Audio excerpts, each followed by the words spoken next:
Babybeard! Willkommen, Podcast-Kätzchen. Mein Name ist Cathy Cat und ich heiße Ladybeard und willkommen in Cat mit Beard! Yes! Katze mit Bart. Cat mit Bart. Katze mit Bart. Katze mit Bart. Wie geht's, Cathy Cat? Geht mir sehr gut. Wie geht's dir? Alles klar? Also, nicht so schlimm. Heute sind wir in Tokio. Ja, wir in Tokio heute, ja. Ja, haben wir es schon im Bunga Hoso. Ja. Bunga Hoso ist ein Subarashi, that's Japanese. Ja. Subarashi. Ein tolles Radiostation beim Tokyo. We are throwing you all off with our German knowledge today, but we're actually going to talk about what if people like you, tourists, you and I, maybe you from Germany, maybe not, coming to Tokyo. What can you do here? Nowadays, when I try and speak German, I just instinctively start using Japanese words. Yeah, it mixes. It does happens. I want to get it back, man. I love speaking German. I want to get it back. Thank you so much. So all of you Germans and non-Germans, all of you travelers and tourists who want to come to Tokyo now, that is way more easier to come to Tokyo. It's so much easier now than it used to be. Yeah, oh, man. Man. You can finally come and travel. We're going to give you lots and lots of tips for your very first trip. Generally, most people come first to Tokyo or maybe Osaka. And the second, third time they come to other places, which is what we will talk about in this podcast in the future. Today, we're going to focus on Tokyo. And I've brought a little symbol here because most, not all of them, but most of the important places you can visit in Tokyo, you can easily visit on the ring line that goes through Tokyo. It is like the circular vein of Tokyo, bringing to pretty much all the most of the big locations in Tokyo, and that's the Yamanote line. Yamanote! It's like the mountain hand is the symbols used for it. It's a green line. It is beautiful.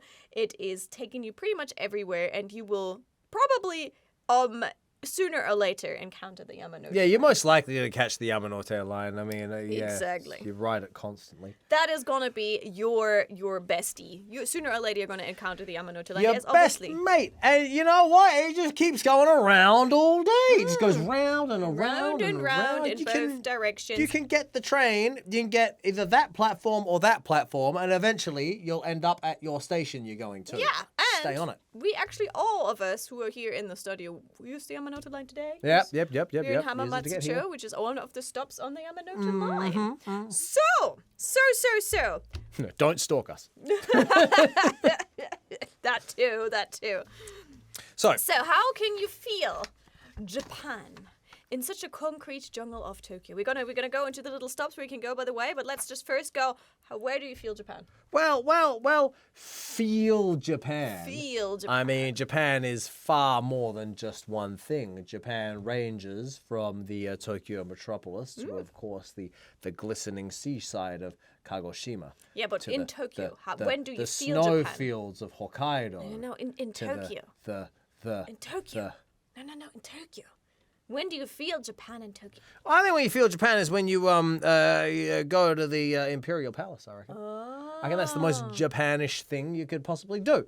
It's the Imperial Palace. It was formerly where the Emperor and his cohorts would live and so forth, surrounded by a moat in the middle of the city. Allegedly, during Japan's economic bubble of the 80s and 90s, that one bit of land was worth more than the entire state of California.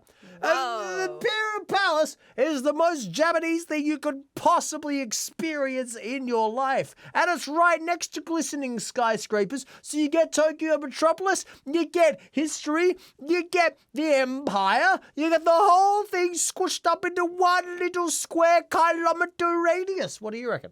I think one of those moments that I really love is I was on I think it was the Chuo line when it drives into Shinjuku.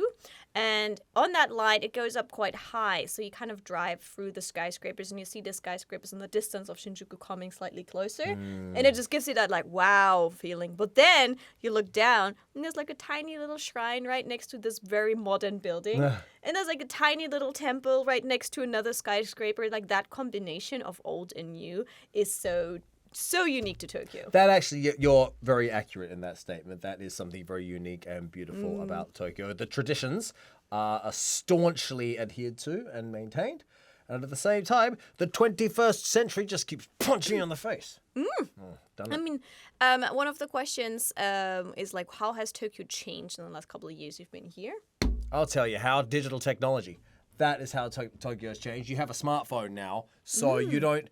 Back in the day, when you were trying to find an address... Oh, gosh. So Japanese addresses are a nightmare, right? It's not a case of, 127 McGovern Lane. There's sometimes no streets. It's just numbers. There's no streets. Random it's numbers. So the way it works is you have your city, so let's say Tokyo, and then that's broken down into a series of kus.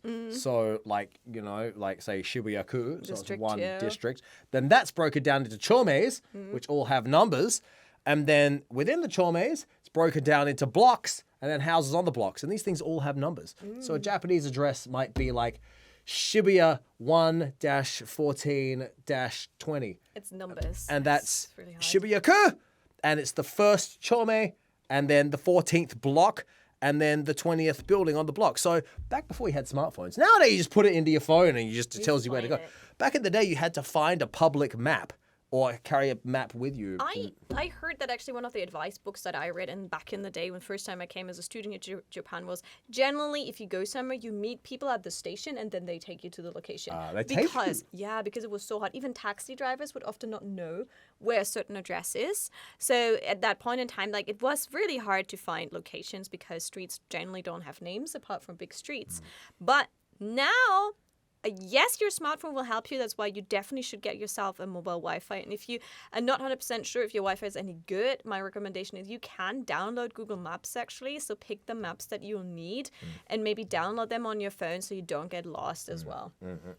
You can't know an address and just kind of go, I'm going to number 27. I just passed number 20, so I guess I just count houses. It's random. It's not how it works. It's random. It's very random. And sometimes it's not even shown exactly where you are. Sometimes you can see it on light poles. They will sometimes post kind of which area you are in.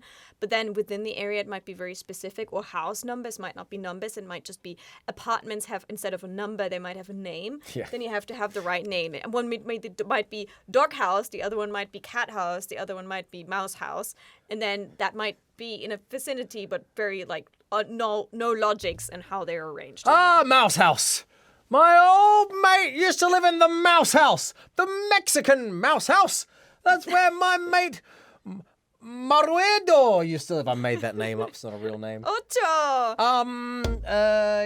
So digital technology has changed over the past 10 years. That's made it way easier. Yeah, you're definitely going to have the massive advantage when you come to Tokyo. There are a lot of places you can reach easily with having Google on. But let's be honest, I would not advise you using the taxi. Just stay with the trains in Tokyo. The trains are fast. They're reliable. They take you anywhere. They're not that expensive.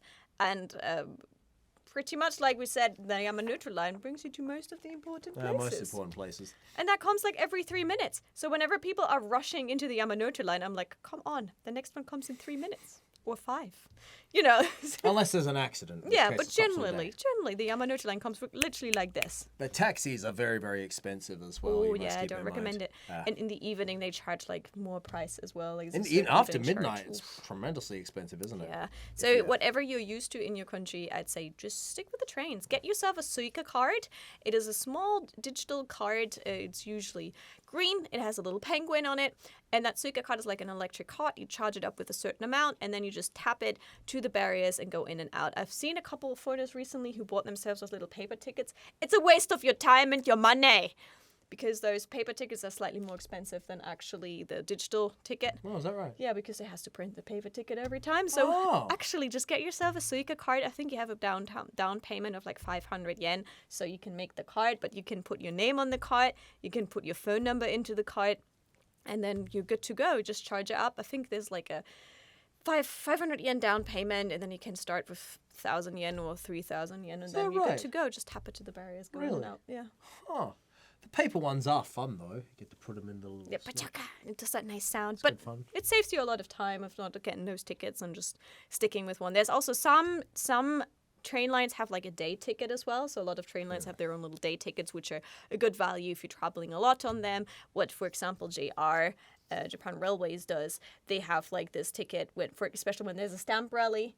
So you have like a day ticket and you go around and you leave the station, get your little stamp and your stamp book to collect, and then you go to the next station, stuff like that. Stamp rally, what a concept. Do you want to explain to the people what a stamp rally is? Stamp rally is like for example, my favorite one is the Pokemon stamp rally. I must say I've done that. It's usually in summer. They do a special stamp rally. You register yourself, you get yourself a little big paper on which then it will say which stations you have to go to collect a certain Pokemon stamp. You go there, you have to go out of the barriers, stamp that, go back into the train, hop on it, go around, collect as many Pokemon stamps as you can. If you reach a certain amount, you get like a little consolatory thank you for doing this prize, which is something not so valuable. But you can also win something if you actually hand in like more of that, and you might actually win even more. It's good fun. It's like tactile Pokemon Go.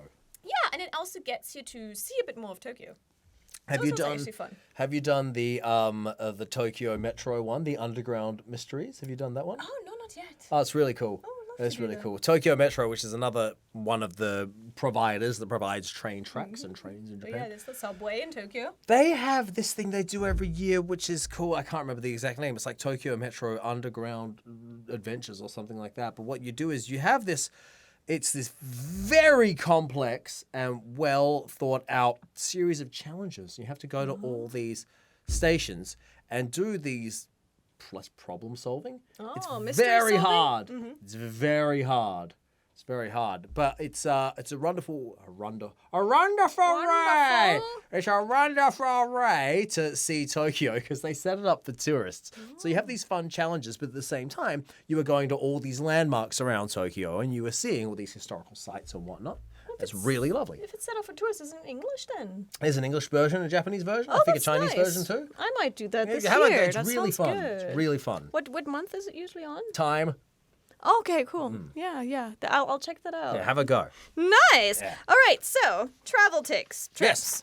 Get yourself a Suica card. Yep. Before very you important. even come to Japan, if you want to go out of Tokyo, get yourself a JR pass. If you're just staying in Tokyo, you don't really need it. Not really, no. The Japan Railway Pass is the proper name of it. Makes traveling on the Shinkansen a little bit cheaper. It is great. We can't get it. Only people who come from outside of Japan can get it. It really makes your distance, long distance travel a lot cheaper. But if you're just staying in Tokyo, you don't need the Japan Railway Pass. I know, just get yourself a Suica. It will do it just as good job traveling around. Get your Suica, and if you're traveling a lot around Tokyo and one day get yourself a day ticket, you'll be fine. Fine. That's something that some people don't know. Don't get yourself a rail pass if you're not planning on traveling. The rail pass is helpful because you can ride the Shinkansen with it, so you can travel between cities. For long distance, it's great. If you're just staying in Tokyo, which is our topic today, then you don't really need it. Yeah, that's extra little information here. So, we all know about the big famous tourist destinations of Tokyo. We all know about the big popular areas, Shinjuku, Shibuya, Harajuku. Well, we're going to go into a little bit of details with Let's this. go to details, Cathy Cat. Take me to the details. Take me all the way there to the details. Exactly. Let's go to, we mentioned this in our program, one of the biggest stations in the world. Shinjuku Station is where we start our journey this time. Not just because there's a huge Godzilla peeking over a building. Over a cinema. Shinjuku is like a crossing of so many railway lines. It literally is a great place for shopping, for hanging out. There's also the Kabukicho area, which used to be a bit more of a red light district. Recently, it is like full of cinemas and entertainment things. There used to be a robot cafe. Not sure if that's still there anymore. they took it out, Shinjuku is like it's a good middle place for a lot of things. Great for shopping, like I said, but it's probably most known for the Kabukicho area. Kabukicho look, let's be frank, it's gangland. It's Tokyo gangland. It's a bit of a but it used to be apparently very unsafe in that area, and it got a little bit safer because all those hotels built places there and brought in foreigners who just come to, be in a convenient location when they're staying. So apparently due to that, it got a little bit safer because now there's more people around. If you play the video game Yakuza, then that is Yakuza, which is pronounced properly. Then that's name in Japanese. That's like the maps in that game are legitimately Kabukicho. It's the same as the actual real Kabukicho area. Shinjuku. Yeah. It's pretty amazing, isn't it? Just don't upset anyone while you're there. Yeah, don't upset anyone while you're there. Anyway, you we're see not a promoting van Tokyo with here. like tinted windows? Just stay away from that. We are not promoting Tokyo right now. Well. From Shinjuku, you're taking the Yamanote line downwards, right? Towards. You go past your Yogi station, and then the next stop after that is Harajuku. Harajuku. Which is my back pocket. Harajuku. This is where most of the kawaii fashion and culture lives and comes from. Harajuku with its cute tiny streets and its fashion stores and its cute colorful sweet stores and all the crepes you can have. Meiji Jingu Shrine, which is one of the most important shrines of Tokyo, is there as well. And then there's so many things to see, so much cute things. People dressed up. If you're lucky, be nice and ask them for pictures. Don't just go and snap them. Don't forget to ask them for permission first. So that is probably the area which I'm the most knowledgeable about. You are, of course, very knowledgeable there. Lots of cute shops and stuff. Also has Yoyogi Park, which is Yoyogi Park is right gigantic, there. beautiful park. Huge park. Right People in the are middle like of the city. exercising there. People playing instruments there. There's a lot of picnics and meets. Has great cherry blossoms as well. So there's a lot of wonderful things. It's like the pop culture is also once you come out of it. And Meiji Jingu Shrine, one more time, you won't believe that you are in the middle of Tokyo. You have all that buzz, and then you just take a couple of steps into Meiji Jingu Shrine, and it gets quiet, and it's tranquil and peaceful and beautiful. And it's just such one of those moments where you feel like, okay, I know why people build a shrine here. Like you feel amazing. That place just feels amazing. So Harajuku is like my back pocket. I pretty much am there at least once a week. I've never heard that expression. It's my back pocket. It's like my back pocket. I've heard of having something in your back pocket, but I've never heard of a place being your back pocket. How do you say like in English where it's like a place you know? In your Japanese, your backyard. Oh right, okay. In Japanese, I think they also say niva, so my garden. Yeah, it's like my Yeah, backyard. okay, fair enough. Is it in German? Is it my back pocket? Yes, probably. Yeah, I know it as well as like my pocket. Kind of okay, thing. well, very. Oh, I see. Okay, I understand. Yeah, All right, kind okay. of thing. So Harajuku is like a place where I know a lot of great places to eat there, great fashion stores, accessory stores, Lolita fashion brand stores are represented there too. I actually bought this one here in Harajuku. Did you really? This is a Harajuku. Hey, this is a Harajuku it's original. Harajuku fashion right here. Look at this. Yeah, this was at the Angelic Pretty store inside La Ferrée, which is like another fashion mecca. I'm actually we're doing it for a limited time. I'm also doing Harajuku tours. Oh, really? So Are I'm you actually really? guiding people who are really interested in Harajuku around for an hour and show them what to good. do. And we do some activities together and stuff. So Do a quick plug. Who's that through? How do you do Oh that? god, it's actually it's you can find it through Airbnb, but there's no search engines. I have luck finding it because it's almost impossible to find through Airbnb. But yes, there's like an hour tour that I'm currently doing. But it's like for a limited time only though. There's just a little bit of get to know Harajuku. It's been a very popular, very, very well received, and people who have actually no idea what Harajuku is are sometimes also just finding it and they love it. So Great. If you're a metalhead, there's tons of metal and goth stuff in Harajuku as well. That gets overlooked a lot. People think it's nothing but colourful cuteness. No, it's not, There's no. actually a lot of like metal fashion there, rock fashion there, so you can check that out too. that's one of the things I find really good about Harajuku. There is no you have to dress this way or that way. It is literally the goth is right next to the cute, is right next to the punk, is right next to like any kind of style is okay. It used to be that people were assembling on the bridge in their flashy fashion. Unfortunately, they took that right away. Now the police will actually, if you're there as a group on the bridge, they will shoo you away for security reasons, which I think has actually damaged Harajuku a lot because now people of fashion have no place to come together and assemble. That's why the Harajuku fashion walk is constantly walking. Because no one can stop you as a group from walking, but you cannot sit around on the bridge and accumulate as a group. People will actually go beep, beep, beep and tell you to disperse. Really? Yeah, which I think everyone is like trying to promote Harajuku as this kawaii place where you can meet all the kawaii people, but officially people are not allowed to accumulate, which makes it a lot harder for the people of fashion to come together. Well, don't accumulate there. I then, think they're ladies and just shooting gentlemen. themselves in the foot with that one. I just need to say that. Just give people a place to come together in cute fashion.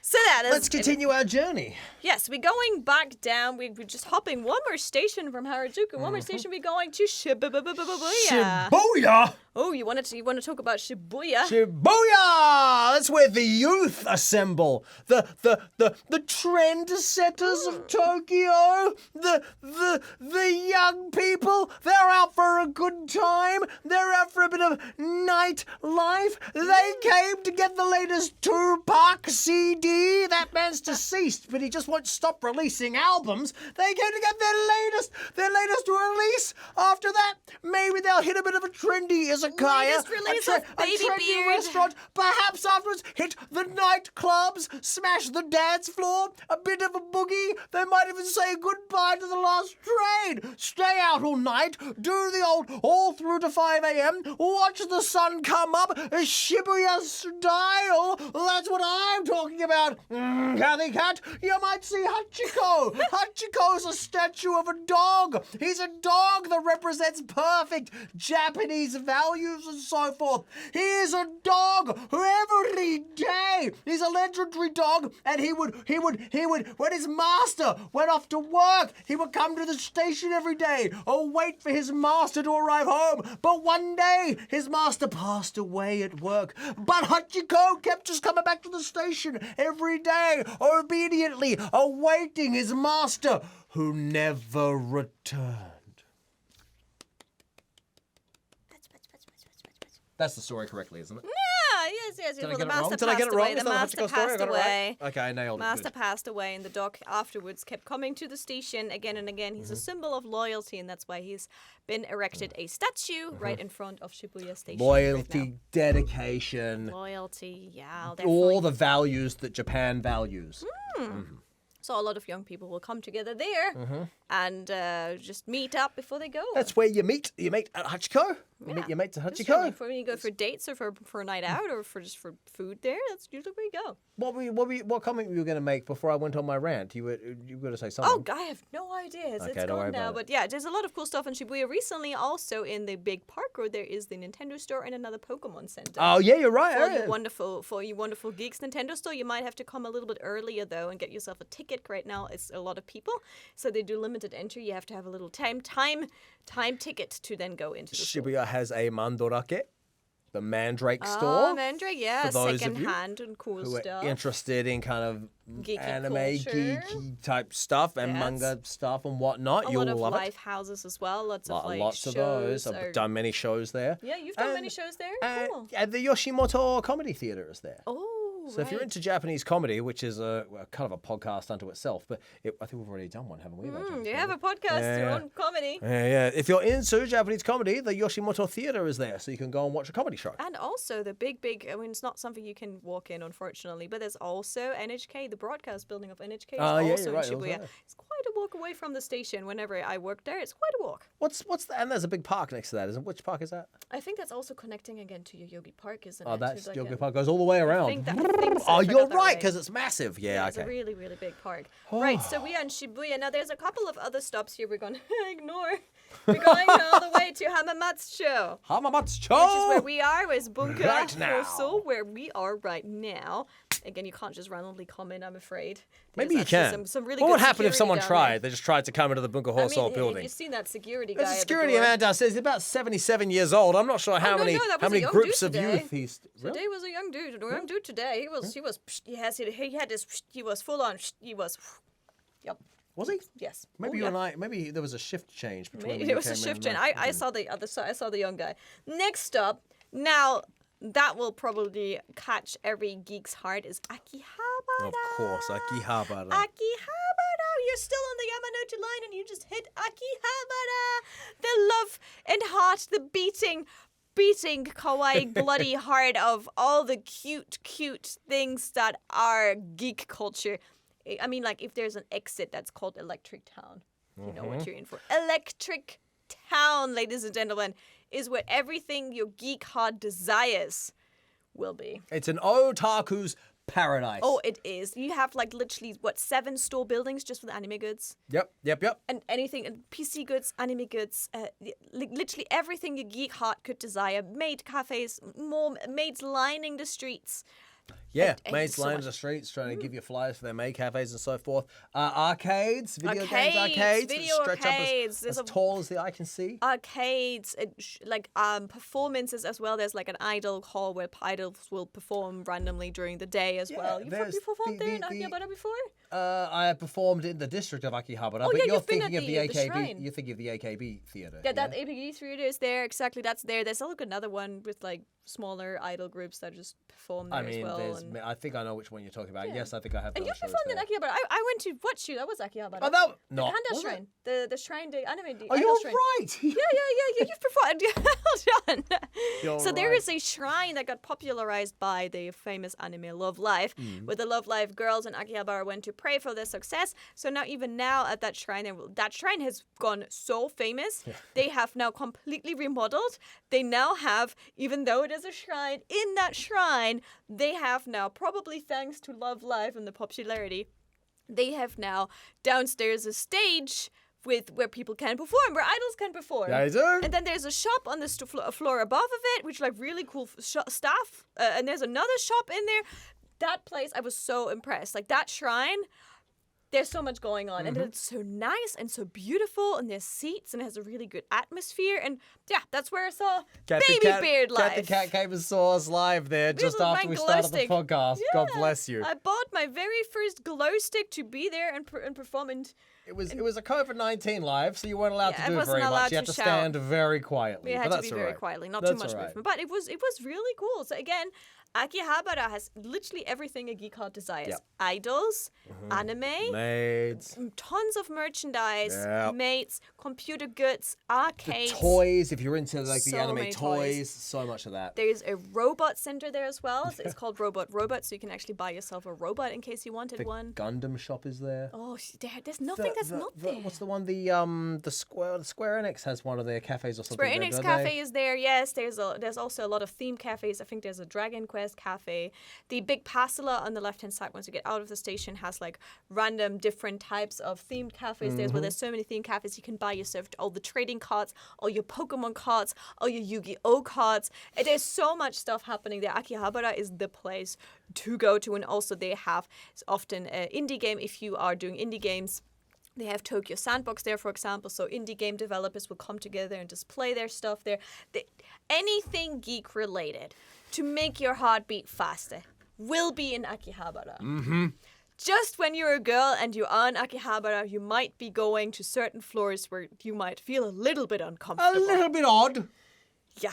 I mean, there's been a couple of buildings at which I went to, and I'm like, I am A, the only female here, and B, I'm surrounded by scantily clad females. I think this is the geek floor for anime manga goods that are more for the adult side of things. Yeah, there are also a couple of buildings which are like building worth of adult shop. Yeah, so they have like, I think one huge store of like several floors again that's also only for adult goods. So take care. Yeah, be careful. Be careful with that. I mean, a lot of my foreign friends are very excited to go into these buildings. You're an adult, you can do anything you want. But exactly. You want to know which building you're going into. Exactly. If that kind of stuff makes you uncomfortable, you might be careful because there's a lot of sexual things are lying around as well. You just suddenly stumble across it and you're like, okay, I just saw that. We should continue our journey. Let's keep going north. So, yes. What do we hit up after Akihabara? Exactly, after Akihabara. So we have been to Geekville and we had all the fun. Now we're going to go a little bit more classy again and cool. We're going to Ueno, which is where most of the museums are. Very, very big museums. There's also the zoo. And there's also Okashi Yokocho, I think is the name. It's like a long street with lots and lots of vendors. Like a little market of sweets and other items. I think that's what for me classifies Ueno. What do you usually do in Ueno? Yeah, probably go there, have a little a cheeky meal underneath the train track because they have all those little izakayas and so forth under the train track, which is really fun. That's a cool one. And then of course they've got the park there as well, big old Ueno Park. Very nice. They have all those huge lakes in the park and then various flowers floating on the lakes and so forth. They hold that water plantation, which is very, very nice. The zoo, huge of course. Zoo. Your big old zoo. The zoo's huge. And that's the only panda that you can get in Japan is an Ueno zoo. Oh, really? That's the only panda? Always a big deal. And that's why lots of goods around Ueno will have pandas on them. The panda had a baby in the past few years, didn't it? Yeah, that was a big deal here. Because of the global incident, none of the staff from China could come for the panda care, which normally apparently they have to do. So the Japanese staff had to do the panda care. Yeah, I heard that all pandas in the world belong to China, is I think like I think thing. So that's probably why they needed the staff for that. Anyway, so we are in Ueno, very classy. As a little special mention, on the top is Sugamo. Now, I don't expect you guys to get excited about Sugamo, but I find it just so interesting. You have to... If you imagine the Yamanote line like a big circle, on which every station does something else, right? We have kawaii culture, we have the cute, fashionable people, we have the geeks in one stop, we have the cultural people in one stop, and then we're getting to Sugamo, and Sugamo is called the Harajuku of the grandparents. Is it really? Yes, I didn't know it's that. Oji-chan, Oba-chan no Harajuku. That's where all the really old people go to party. Really? Yes. Oh, well, Sugamo. yeah. Yes, that's the grandparents' paradise. Oh, my Party Lord. for the old people. So you're walking down the street and there you will see a lot of bright red, very big granny panties. Do you really? Yes, because bright red granny panties are supposed to give you luck and health as an elderly person. So you will walk down the streets and you will probably see at least 6 granny panty stores Wow, with red really? granny panties. Yes. Leave your false teeth at home and grab your walking frame because we're heading to Sugamo, ladies and gentlemen. Woo! Granny panty shopping! So yeah, it will literally have granny panties, generally all in red, but with different logos on it. Like you have your you can say Sugamo on the granny panties. It can have your horoscope star sign on it. That's like good fun. That's good fun. And then there's like wig stores, and there's like walking stick stores, and then there's like a big temple. I think it's a temple, not a shrine, a temple. They're supposed to again make you healthy and stuff. So lots of goods that elderly people would enjoy. And we went there with Ask Japanese and interviewed elderly people because there were so many there. Really? Yeah, they're having a great time there. Really? Yeah, living Well, it good up. for them. You know, if you go to Shibuya, if you are over the age of 19, and you might start feeling uncomfortable because everyone is very young and very skinny youthful. and very overstyled. But in Sugamo, you feel like you're the youngest person around. It's a city of extremes, It's isn't a it, city Tokyo? of extremes. So we were now where the oldest go to party. We're going to continue our journey still on the Yamanote line, and we're going to hit next Ikebukuro. Ikebukuro. Oh, that's very interesting because Ikebukuro, out of everywhere in Tokyo, feels to me the most kind of like Hong Kong. Which is kind Oh. of, from an urban planning perspective, it's a bit different. It's a bit more kind of tall buildings all packed in together. And it's a little bit more, I don't know how to say it, it's just a little bit more, you know what I'm saying? A bit more, yeah, I'm going to go Ikebukuro. I'm not sure if it's... No, it's awesome. I know Ikebukuro mostly from my time as a student because it was like the place where we just all would hang out after So school. there you go. So it has like, again, game centers, places where you can eat food not too expensive. And it has a couple of maid cafes recently as well, but it also has a big skyscraper called Sunshine City. Yes. Which has a lot of things to shopping. Another Pokemon center in there, by the way, for my Pokemon buddies. And on the top it has an aquarium. On the top aquarium of a up there, I didn't know that, skyscraper, there's really. an aquarium there. Didn't know that, really. Yeah, they're quite proud of that as well. So there's a lot of things you can do again in Ikebukuro. And if it's a rainy day, Ikebukuro is actually great because you can spend literally all day inside Yes. that Sunshine building. And they have indoor amusement parks. There's one called Namja Town, which is like with a little cat character. It's like an indoor amusement park. It's no jet coasters, but a lot of things you can do during the day. They used to have the jump world in there with like lots of One Piece and stuff. They took that out. Not sure what's going to be next.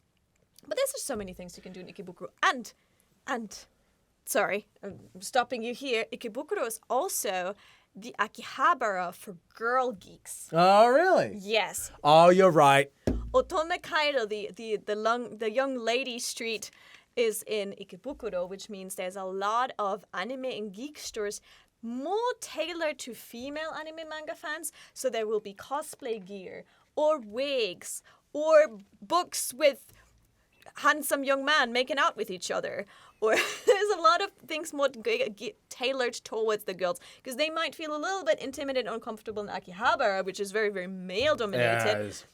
So Ikebukuro seems to be a bit more of a safe space for the female anime manga fans, which also has now led to Ikebukuro having regular cosplay events. Oh, really? So you can dress up in the whole city of Ikebukuro and even in the park. Usually cosplay outside is a bit frowned upon in Tokyo, not really allowed to do that much. right. But Ikebukuro has these events. Again, it's like very friendly towards girls who love anime or have their own idols or stuff like that. So there's a lot tailored towards that audience in there.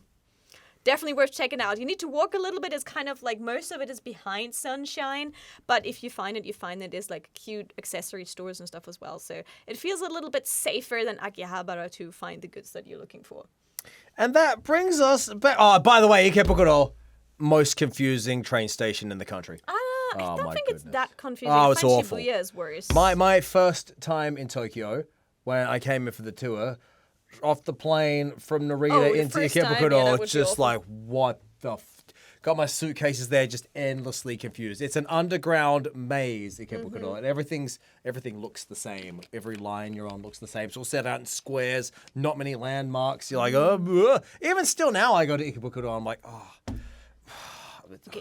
Big hint for finding your way around any of these stations, because to be honest, all of these stations are really hard. Especially what I find harder is Shibuya, because the subway and JR is so separate that you sometimes just spend a lot of time walking. If you're supposed to meet someone, be there extra early because you might need 10 to 15 minutes to find just the exit. Then, if you're meeting somewhere, meet each other at a landmark that is easy to find, or that at least people inside the place will be able to tell you. So, for example, Ikebukuro has the Ikebukuro. It's an owl that's inside the station. It is hard to find, but it also has a certain number attached to the exit. So you have two things you can ask for. If you can ask, where is the owl? Or you can ask, where's the exit with that certain number? So try to find landmarks that are easy to find if you're meeting with people there.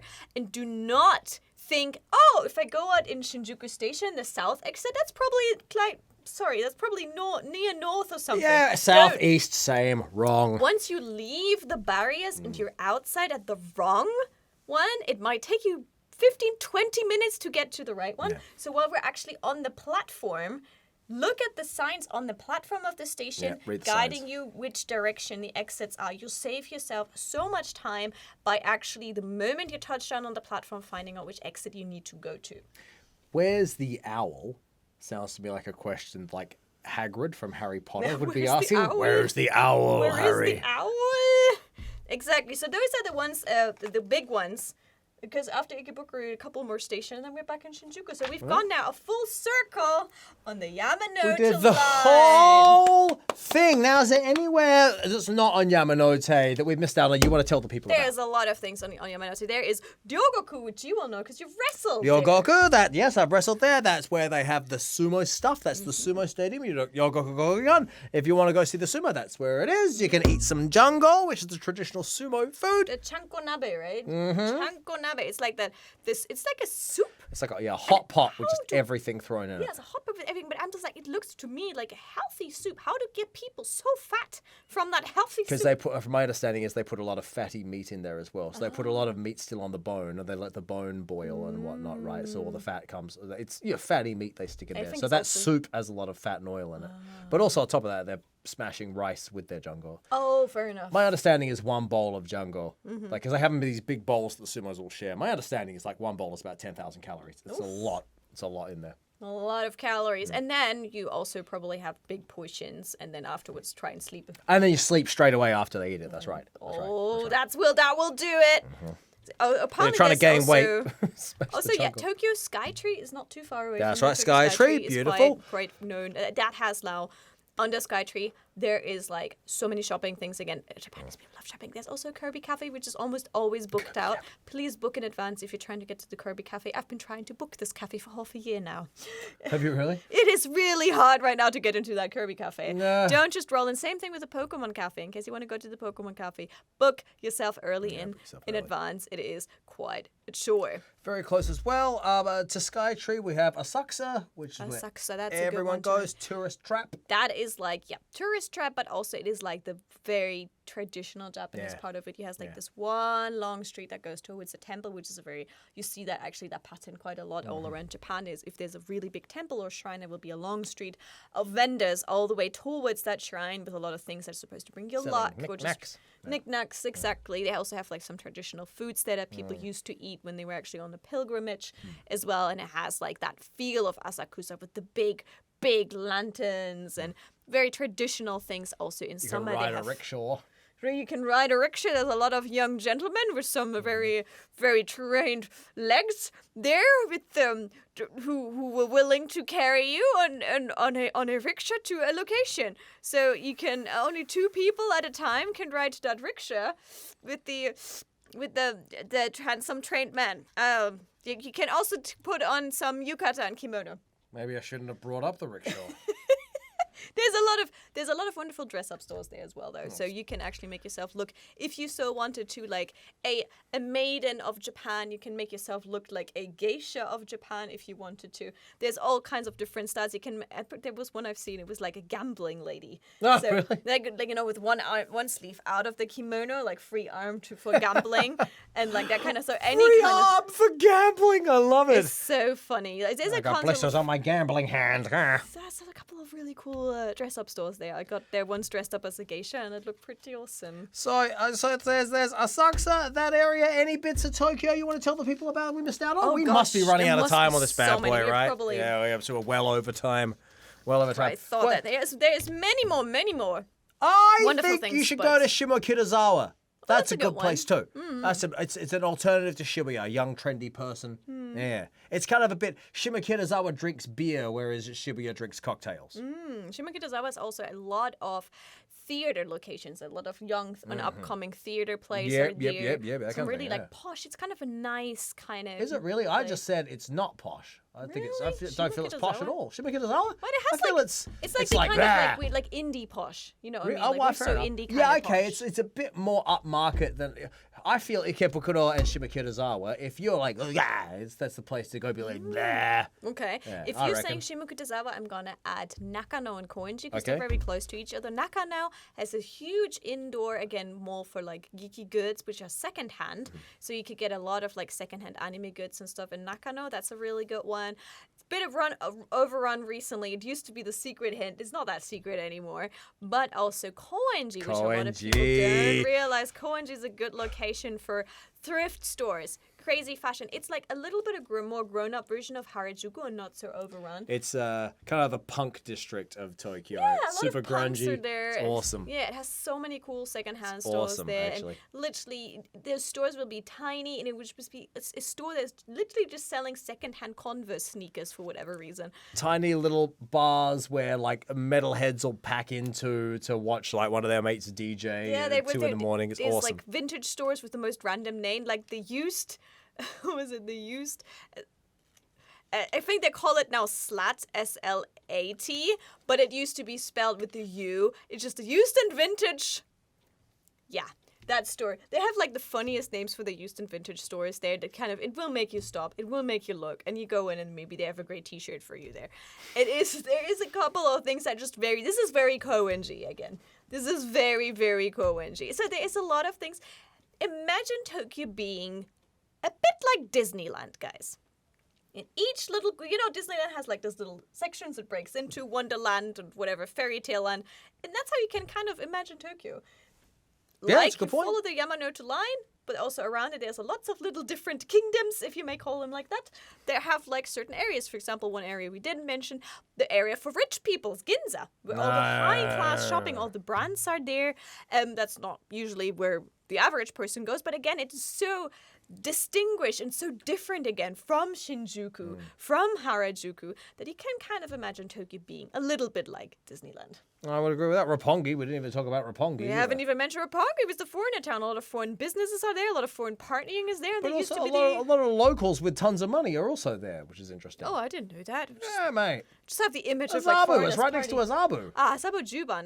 That's another posh area. So there's a lot of wonderful places in Tokyo to explore. We have scratched some of the most known and most important ones, but there is more of which we shall feature in this wonderful podcast in the future. How about that? That sounds great. Cathy Cat, where can people find you on the internet? I know, Japan Railway Journals on NHK Without the S. World. Without the S, you're almost there. Son of a...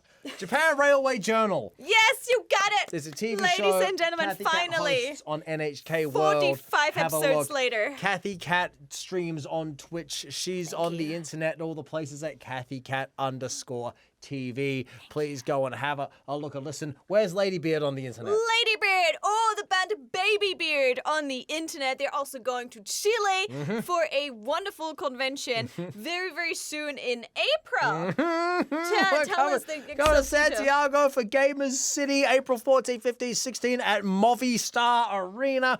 Get your tickets organized. Ladybeard _Japan on the internet. Babybeard _Japan on the internet. That's my group, and we love you. Yes. So all the underscores. _TV_Japan. And this is This Cat we have with Beard from Japan. we've underscored Tokyo travel so you can underscore a brilliant Tokyo travel experience. Yes, leave us some comments on the YouTube Comment, channel, Cat with Beard tweets. from Japan. Comment, check out our tweets. Subscribe YouTube and if you haven't podcast all the subscribed, way to please, the end. yeah, Algorithm. come check out the videos to see us actually in a lovely self. And actually, I have a little picture here where I try to show you map. the Yamanote line. map. Hand-drawn map It's a here. map. It's a full-on map.